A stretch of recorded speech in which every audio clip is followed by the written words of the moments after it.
Well, we're back in Columbus, Ohio. It's Origins 2025. 2025. Of course, I'm here, Aaron's here, Chris is here. Let's go buy a lot of board games that we probably shouldn't. Chris, you looking for anything? Not particularly. I think I'm just going to walk the vendor hall and go to the media room, check things out, and enjoy myself this time. Yep, that's my plan.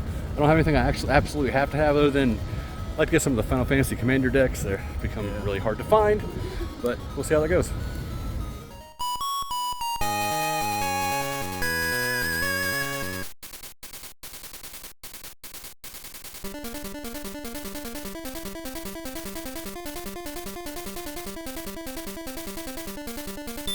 I have to say, I'm always really impressed. Where is this eating us? Far away. Far, far away. As always with Origins, I'm really impressed with how quick their badge pickup is. I mean, it is Saturday, a couple hours into it starting. But Gen Con still takes forever, even on a Saturday. So I'm pretty happy with that. What was up there? That's why we're going the other way. You don't want to go up there. No. It's bad. It's bad. Avoid Pod D. Oh, no.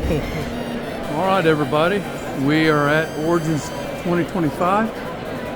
I'm just going to kind of start walking around and do a video about what's here. See, you got people that come to play games and never seen these games, and they decide they want to play them, and then if they like them, they end up purchasing them. Now, as you can see, see how clear this lane is? This is not as well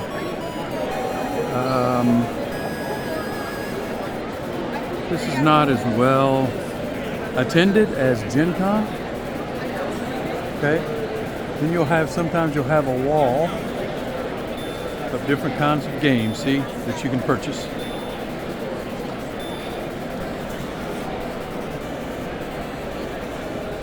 Heard of this game, I might pick that one up. River Valley Glassworks. All right, got all kinds of different companies here.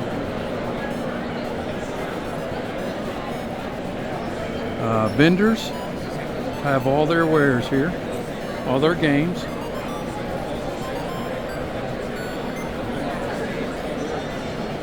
A lot of these companies will bring tons of games. Tons and tons of games.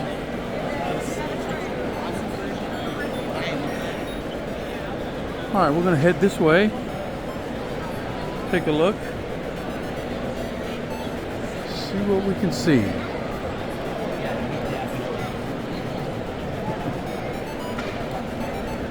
You have people that do cosplay. There's your friendly dragon. Thank you. And of course, you have unusual names. Goose Poop Games. So let's kind of wander a little bit this way. See what we can see. Chip Theory Games is a big game company. They are one of the giants in the community. So if you don't know anything about gaming, and this is the first video you ever watched, they are one of the big guys. They have companies that come here that sell books and pens. I mean, you can get anything and everything. They've got game systems. I happen to have one of these games. These game boxes here, I happen to have one. So I know one thing I'm going to get, if they've got them, is some extra of these things here. Okay, so as you can see, they have leatherware for sale, all kinds of different leather things. They have leather pens, wooden pens. Really cool. They also sell different outfits if you want to cosplay. Well, welcome to the world of Estate. This is Yep. Estate Raise the Realm. It's a medieval fantasy themed game where you're taking on the role of one of our noble leaders. There's 8 in the game. They're all unique with a special ability, a starting build unique to that leader, and then a tableau track that's going to scale differently based on who the leader is. Your goal is to get the most victory points by the end of the 5th era. And each era we're going to reveal one of these events. They're positive or negative impacts to everyone in that era. They also introduce an objective to compete for. During the era, we're going to take turns using workers to go to take different actions in our estate. So there's 4 main actions. You can produce on cards already in play. You can draw more cards into your hand. You can gather from the center game board up here, or you can expand. And when you expand, you're playing cards into your estate for the resource cost. Based on the symbology on the card, you're going to remove cubes from your tableau, making your other actions more powerful as the game goes on. At the end of the 5th era, we score, and there's 8 ways to get points. So there's a lot of strategies you can take as a player based on the leader you're playing. That's also going to impact the strategies you end up taking. And we designed this game with a ton of replayability. So the era events are always different. There's 12 in the game. These gather action spots are also different during game setup. And then our deck has 50 unique types of cards in it. So as you play, you're always going to be seeing something fresh. And then obviously the 8 leaders, as you play as each of the leaders, you're always going to have a different flair for the game. This is awesome. This is right up my gaming group's alley. Awesome. yeah, Well, man. we are still late pledging from our Kickstarter. We're about to close it at the end of this month. You have the opportunity to join in on the fun of the deluxe copy if you want. So everything you see here is part of the base game except for these custom meeple shapes are part of the deluxe. Those metal coins are part of the deluxe. We have wooden resources in the deluxe as well. And then there's additional expansion for the estate deck that adds more player interactivity, as well as an Ancient Ruins expansion, which adds a unique worker action to your estate. That's amazing. Head on down and see what else there is to see. These are deck boxes that you can buy for your cards, deck of cards. They've got different sizes, different designs, different colors. And then there's, again, like I said, they bring their games and people play them. The game is called Regola.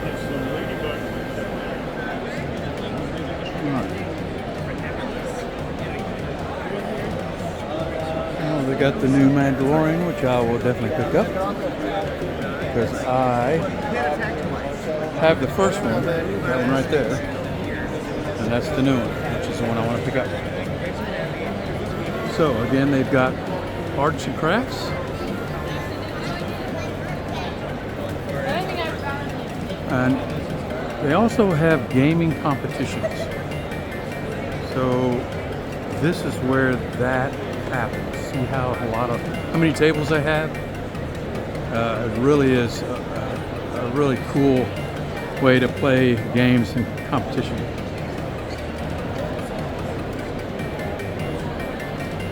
Puzzle games that has all kinds of different things.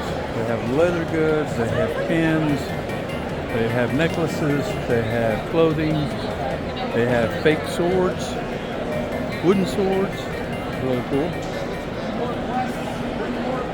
It's fun, but I highly recommend. You know what? We got 16 minutes before post-apocalyptic here on. It's the green show that happens.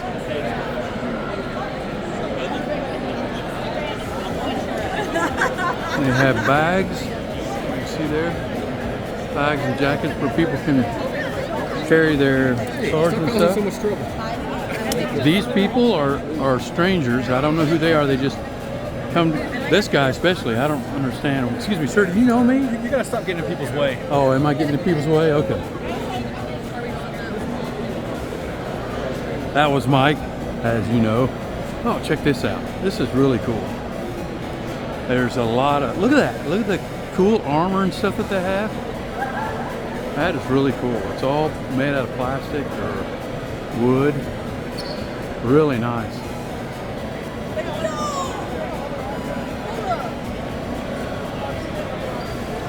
And then look at the kinds of stuff there.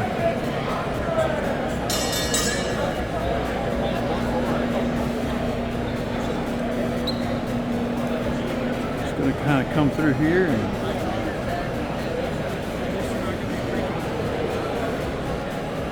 now some areas, see now this area is where they have a lot of the authors. They do their own books. This is called the Author's Corner, I think. And there's a lot of authors that write their own books, fantasy books, and they come here to sell them and give you an autograph.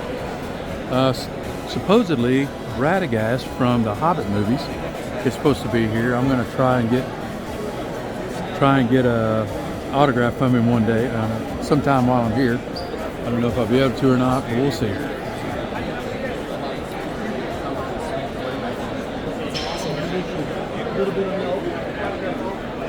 As you can see, there's a huge amount of stuff that's offered here.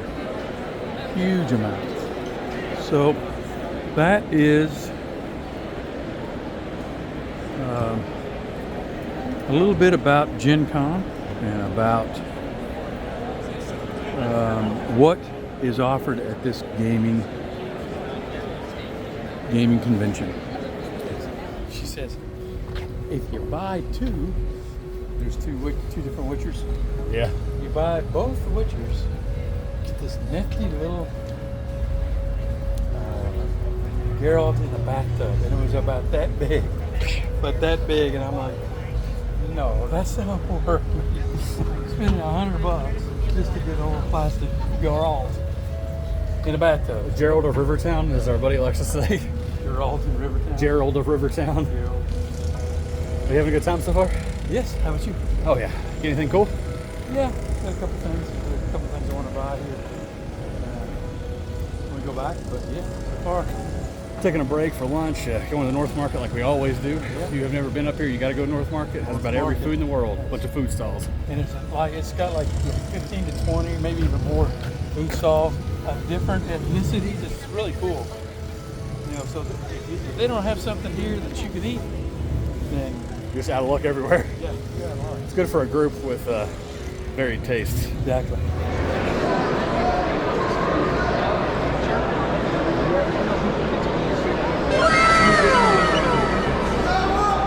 Hey man, how we doing?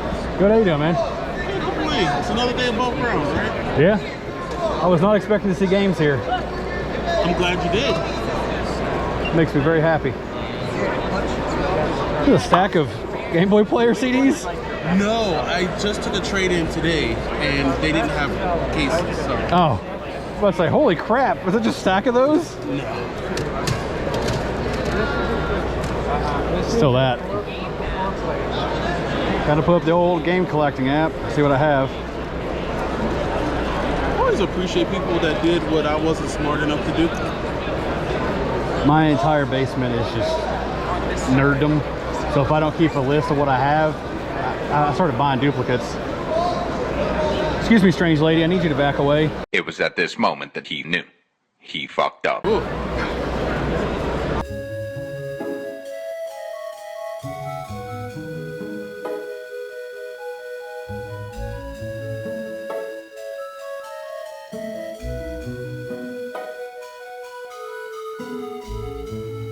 Day 2 of Origins. So what are you looking for today? I've got a mouse. I want to get another mouse pad for work and just kind of troll the hall a little bit more and see if there's something I missed. But other than that, I think I'm good. Yeah, we have like 4 aisles that me and Aaron need to go through still, but I got most of the decks I wanted yesterday and got one board game. There's a couple board games we may pick up. We just wanted to check them all out first and kind of see. So Yeah, I've got a playthrough of a game I backed on Kickstarter for at 1, so I'm going to try that out and see if I really like it. Hopefully it's pretty cool. We'll Yep. show some video of it. So, all right, let's get at it. Sounds good.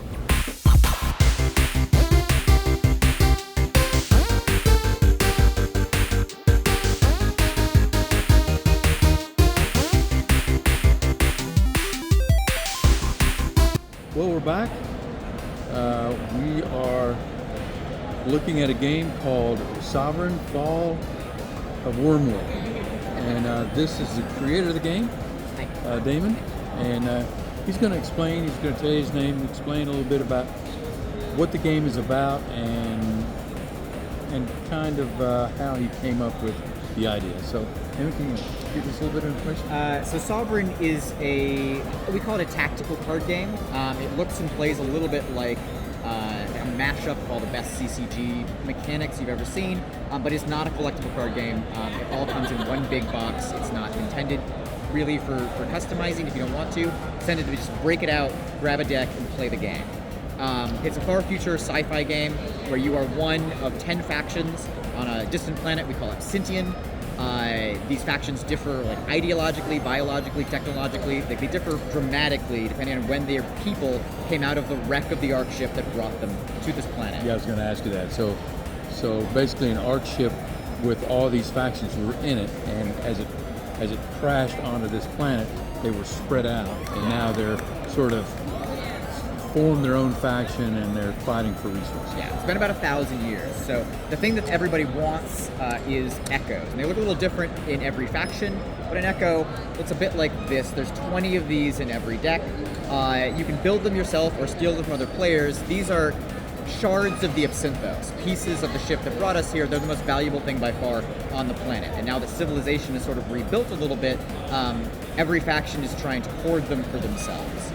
So that's what we're fighting for. And 10 echoes wins the game. So it's a race to the top. You're not trying to eliminate each other. Players don't get eliminated and then drop out of the game. Because it's a race to the top, everybody's in and able to both win and come back and achieve a victory, regardless of like how they do at the very beginning of the game. Now, the thing about this game that impressed me just by playing, we just played one playthrough, and you saw that. You saw a little bit of gameplay. Is how close, as we're playing, it's not like one player sprints ahead. It's controlled to the point where during the beginning of the game, I was in the lead. I had, I think, 5 or 6 echoes. Then when Damon jumped ahead, he got 7 or 8. And then Mike had, I think, 8, and he ended up pulling out the game because he was able to attack me and get 2 more echoes. So it's not like, I find in some games, some card games, you play along and you see that one guy's running away with the game, and when you see that, I don't know how you guys are, this is how I feel. I'm like, okay, I just can't wait till this is over so that we can start again, or we can play something else. Yeah. But I love the fact that it was always a push and pull, a tug, and it's like tug of war. I would tug and they would tug, and it ended up being close enough to where everybody was engaged all the way through the game. So I really like that. Yeah, and even if a player rockets ahead, because sometimes it does happen when somebody gets lucky and pulls 2, 3, 4 all at the same time, the game is self-balancing. So the more I pull from the same player, the less likely it is they're still going to have echoes left over for me to keep pulling from. So it discourages bullying. Yeah. The game does encourage sort of an anti-king making, where if a king comes up, then I attack them. Right. The more I attack them, the less I gain. I can pull their military ability down, but I can't drop their lead unless I start building my own up, which means I have to start investigating other players or forming little alliances, and because of that, the game self-balances. Yeah. And it's a really interesting thing. I actually didn't design that part. That was like a trick of the math that was lucky. Yeah. That we didn't have to have a bunch of catch-up mechanics because the game tends to perform that way on its own. That's cool. Okay, so this game has already made it through Kickstarter. It's probably going to deliver definitely by the end of the year, depending on how things shake out with the trip over the ocean. After that, I'd say a year after that, maybe more, the game will be available for sale to the general public. But until then, there's plenty of videos out there that you can watch. There's our video to learn how to play this game, and if you're interested, then I encourage you to look for the playthroughs. I love it. Mike said that he absolutely loved it as well. So, Damon, thanks so much for Thank you so much. the gameplay and for introducing us to Sovereign.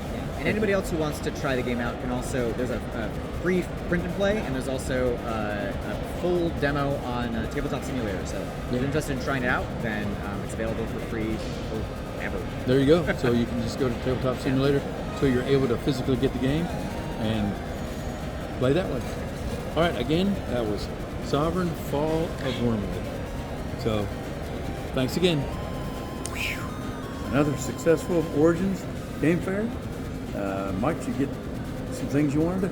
Yeah, I got pretty much everything I wanted. There's a few games I was on the fence about, so I'm gonna wait and maybe if I can't live without them, pick them up at Gen Con. Yeah. Because we're going there again this year. But overall, I had a great time. Played some really good games. That one that you pulled us in on was a lot of fun. Yeah. Really a lot of nice people. Met a lot of people. So we met you here. That was great. It was nice to see you. Yeah. So overall, though, I had a great time. Yeah, I got some expansions to games I've been playing, and got a couple of new ones. So yeah, pretty successful Origins game fair. And I found all the Final Fantasy Commander decks, which is what I was really wanting to get. All right, that's good. And because they're kind of sold out or crazy expensive. Yes, So. right. Yeah. All right. Well, until next time. Okay. See y'all later.